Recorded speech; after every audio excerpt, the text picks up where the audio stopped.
Rejection, revision overwhelm, self-doubt. I'm willing to bet $1 million that you've experienced at least one of these roadblocks in your writing journey. But I have great news. After finishing this video, these roadblocks are going to disappear because I'm going to tell you how to shift your mindset to overcome them easily. As a professional book editor who's worked with hundreds of authors over the past decade, I've seen too many writers get overwhelmed, burnt out, and discouraged that they give up on their writing dreams altogether. And it's truly heartbreaking for me to think that those stories won't get told. Shifting your mindset when you encounter these inevitable roadblocks in your journey is going to drastically change how you approach your writing and likely other parts of your life as well. The last mindset shift in particular is definitely applicable outside of your writing practice. If you are seeking publication for your story, then rejection is going to be an inevitable part of your process. Every successful author has faced rejection, in many cases, hundreds of rejections. So it's essential for me to give you a toolkit for how to deal with rejection, and this mindset shift is going to do just that. Here's what I want you to tell yourself anytime you receive a rejection going forward.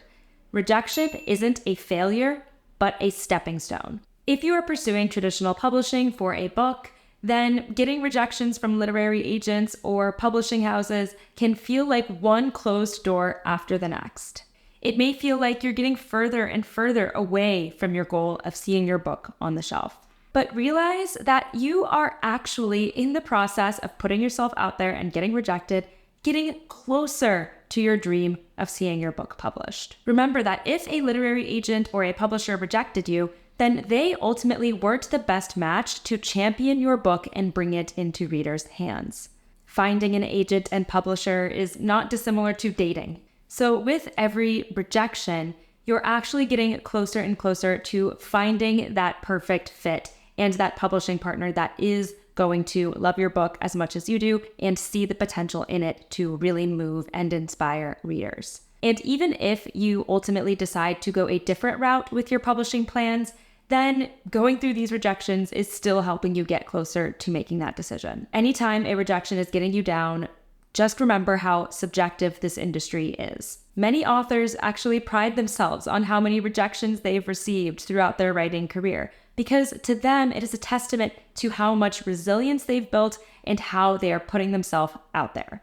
These writers know that it ultimately only takes one yes from a literary agent and one yes from a publisher to get their book on the shelf. And you never know when that yes might come. It could be the very next query that you send. It's never going to be fun to receive rejections, I know.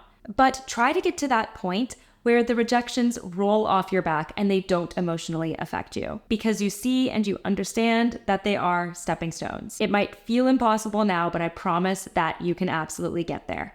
I have another video that goes into more tactical tips for overcoming rejection, so I will link that in the description. So I recently did a video outlining the entire book editing process from start to finish, and I received some comments on that it seemed super overwhelming. So I wanted to address that with this next mindset shift. Here it is.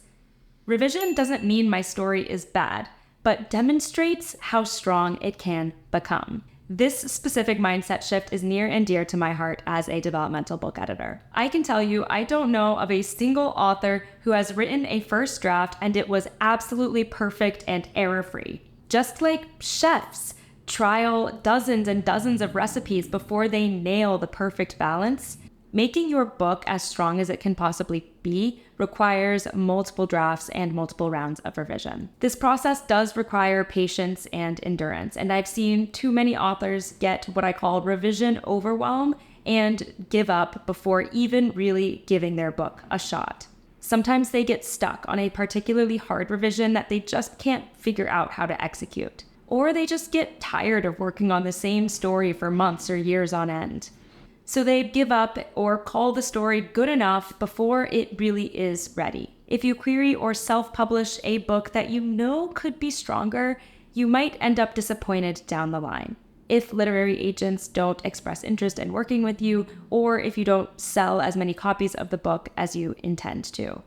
So right here and right now, I want you to shift your mindset regarding the revision process. Know and acknowledge that it is going to be a long road ahead, but buckle up and get ready for the ride. And stay open-minded about where that road might take you. You might end up on a detour that is actually very exciting. Don't shy away from making bigger changes or killing your darlings if it's in the interest of telling the strongest version of this story and achieving your vision. And remember, revision is not something you can or should have to do alone. You can lean on beta readers, critique partners, or professional editors to help you through it. If you're in the phase of having a draft of your manuscript, but you don't know what to do with it or how to make it stronger, I have a resource in the description that will be super helpful. It's called my Story Self-Assessment Worksheet. And it'll take just a few minutes for you to fill out, but you can see at a glance where your draft is really strong and where it's weaker and could be improved. While you're down there, if you're enjoying this video, please give me a thumbs up. It really helps out my channel, and consider subscribing if you haven't yet.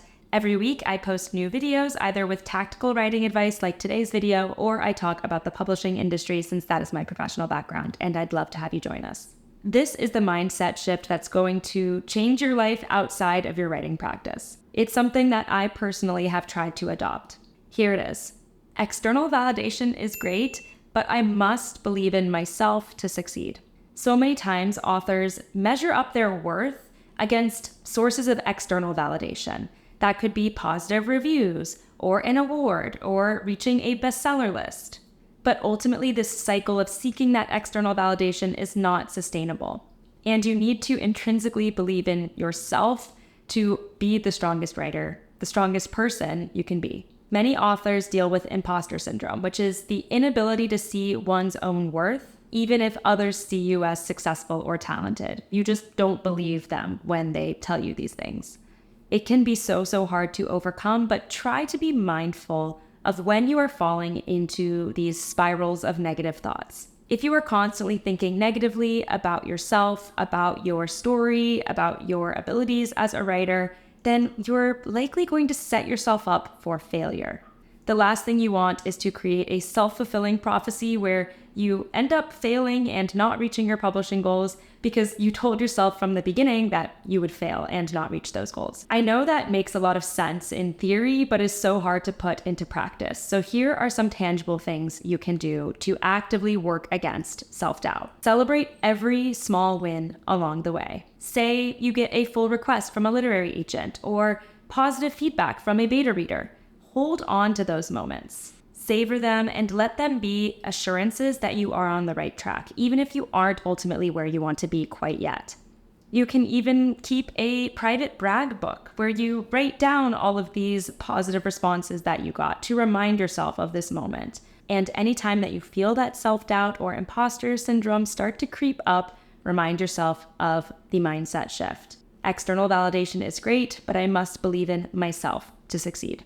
Be gentle and kind with yourself because putting yourself and your story out there is such a hard thing to do. Ultimately, if you don't believe in yourself, then no amount of external validation is ever going to be enough. So you must start from within. I have another video with more writing motivation tips, so check that out if you are struggling to stay motivated. Now, drop me a comment letting me know which of these mindset shifts most resonated with you.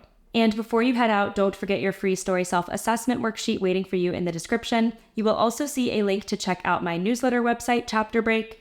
Every week, I'm dishing out exclusive interviews with literary agents and best-selling authors, and giving anecdotes from my personal experiences as a book editor. If you liked this video, give me a thumbs up to let me know, and don't forget to subscribe so you don't miss out on my next one. Thanks so much for watching, and happy writing.